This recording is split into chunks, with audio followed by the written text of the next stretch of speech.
buzlukta daha önceden kalan yarım kilo ciğerim var. Daha önceden buzlukta ciğerim var diye buzluktaki ciğeri kullanıyorum. Aldığınız ciğeri hemen kullanabilirsiniz. Hiç buzluğa koymadan, kafa karışıklığı olmasın. Hemen buzluktan çıkardığım veyahut da yeni aldığınız ciğeri bir kaba koyup dolabın üst bölümünde, yani +4 bölümünde sizden 2 saat bekletmenizi istiyorum. Muhteşem bir tarif yapacağız. Hatta keyfimiz yerinde olsa 2 tarif yapacağız.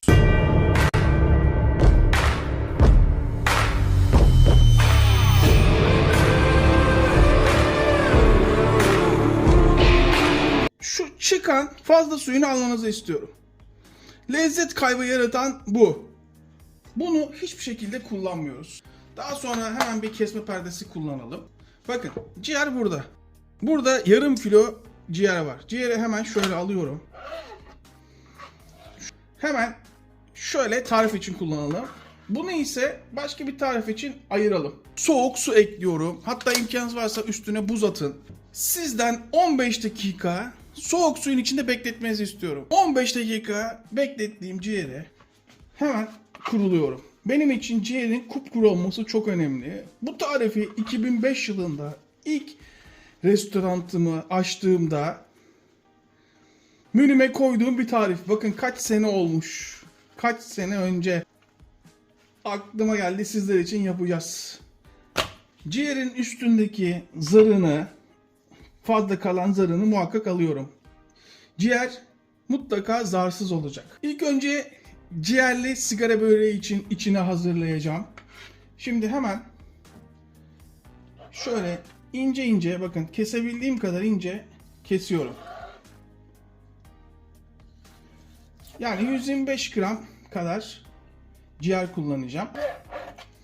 Bir porsiyonluk yapıyorum. Şimdi bakın, bu ciğer sote için ayırıyorum. Size az gelmesin. Bir kişilik yapıyorum. Tek kişiyim. Şöyle tek tek kontrol ediyorum.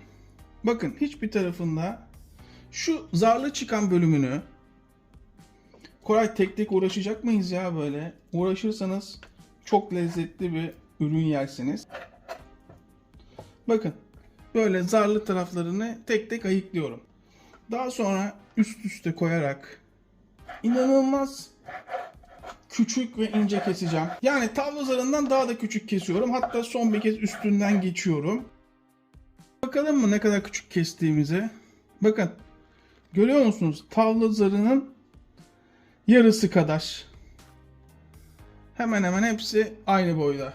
Sigara böreği için ciğeri hemen şöyle alıyorum. Şu bir, bu sigara böreği için. Ocağın ısısı en güç şekilde yanıyor. Bunu hemen orta ile kısığın arasına getiriyorum ve imkanınız varsa muhakkak çelik tava kullanmaya çalışın. Tavanın içine şöyle 2 yemek kaşığı, hatta 2,5 yemek kaşığı zeytinyağı. Bir büyük soğan. Bu büyük soğanın yarısını, evet, ince ince kestiğimiz soğanlar. Yağ sesinden Koray ben hazırım diyor. Bak, ince detaylar var. Onları kaçırmayın. İşlerinizi yapacaksınız, en lezzetli. Biraz tuz, çok az ama çok az. Soğanın hızlı pişmesi için, lezzetinin çıkması için biraz tuzladık. 2-3 dakika kendi kendine sotelenmesi için bırakıyorum. 3 dakika sonra şöyle bir bakıyorum. Evet, soğanların istediğim kıvama geldiğini görüyorum. Kesinlikle yanmadığını görüyorum. Hafif altın sarısına döndüğünü görüyorum.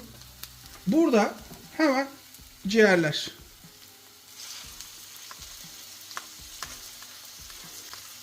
Hem sigara böreğinin içine gireceği için küçük kestik, hem de çabuk pişmesi için küçük kestik.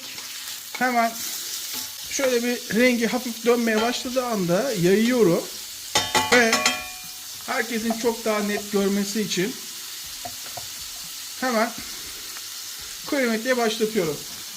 Başında çevirerek, kesinlikle henüz baharatlarını atmadım tavaya ve bırakıyorum. 1 dakika sonra, tam 1 dakika olduğunda başına geliyorum. Tekrar çevirmeye başlıyorum. 1,5 dakika olduğu anda ocağın ısısını kapatıyorum. Pişmeyi kestim. Dikkat edin, henüz baharat koymadım. İkinci dakikada kronometreyi durduruyorum. Belirli bir ısıya geldiğini görüyorum. Ve artık baharatları eklemem gerektiğini anlıyorum. Yarım çay kaşığı kimyon dağıtarak. Çay kaşığının ucuyla karabiber. Yarım çay kaşığı kırmızı toz biber. Soğana tuz eklemiştik. O yüzden biraz dikkatli. Tuz. Ve artık baharatlarla buluşturuyorum. Lezzet ufak detaylarda saklı. En ince detayına kadar size gösteriyorum farkındaysanız. Siz yaptığınız zaman herkes parmaklarını yemeli. İyice şöyle bir karıştırdıktan sonra yayıyorum ve soğuması için bekliyorum. Bu arada yufkayı kesmeye gidiyorum. Şimdi yufkaları tek tek sigara börekle kestim. Dikkat ediyor musunuz? Aynen böyle. Hemen şöyle bir kabada biraz su. İster ikili ister tekli sarabilirsiniz. Tabii ki soğumasını biraz bekleyelim. Az ürün koymamalısınız ama çok da koyarsanız hem yırtılır hem de lezzetli olmaz. Ama orantısını iyi ayarlamalısınız. Şöyle elimle hazırlıyorum. Şöyle kapatıyorum. Kendime doğru çekiyorum. Daha sonra şöyle sağdan, daha sonra soldan düzeltip sarmaya başlıyorum.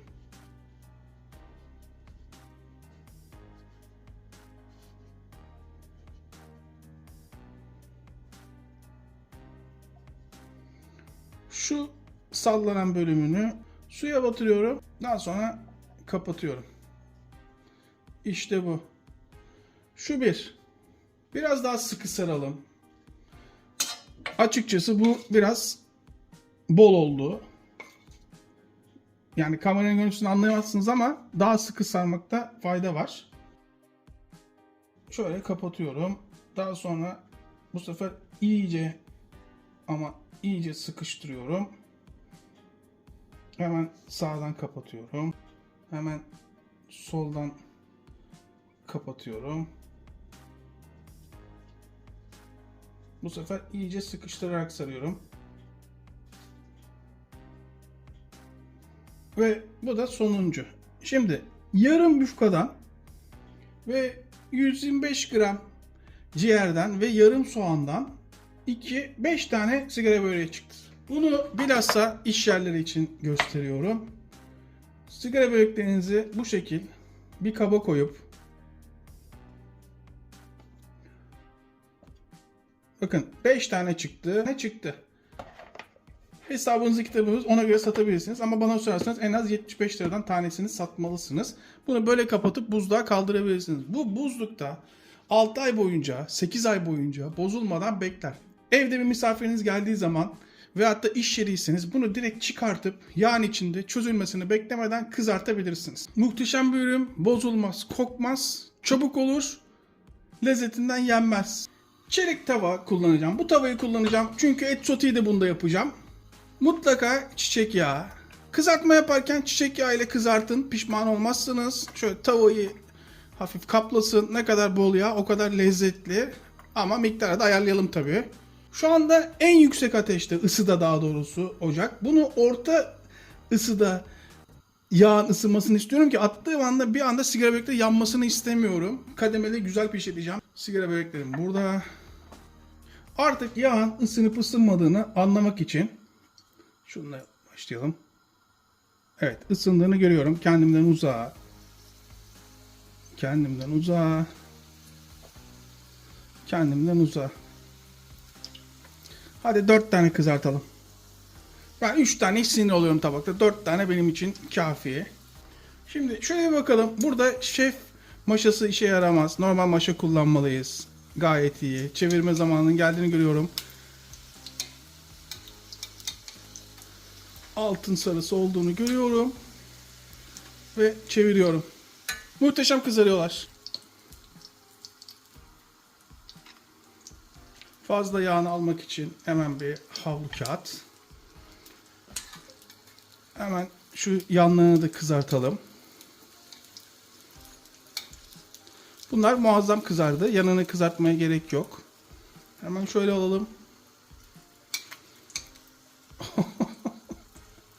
Eminim ciğer sevenler canınız çok çekmiştir değil mi? Mutfağa girip yapabilirsiniz. Böyle bir tarif daha önce görmediniz değil mi? 2005 senesinde ilk dükkanımı açtığım zaman menüye koyduğum, o zamanlar kimse de yoktu. Hala da yoktur büyük ihtimal.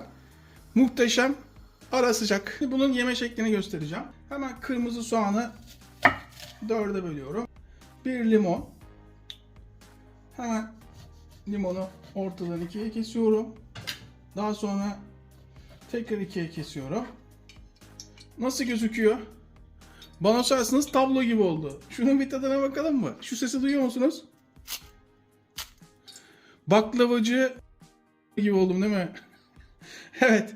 Şunun bir tadına bakalım. Çatala matala ihtiyaç yok. Anam babam usulü. Alacaksınız, ağzınızı açacaksınız ve tadına bakacaksınız. Burası nasıl kokuyor biliyor musunuz? Nasıl olmuş biliyor musunuz? Oh! Şimdi Koray, bunu nasıl yiyeceğiz? Buna hafif içine limon sıkacaksınız.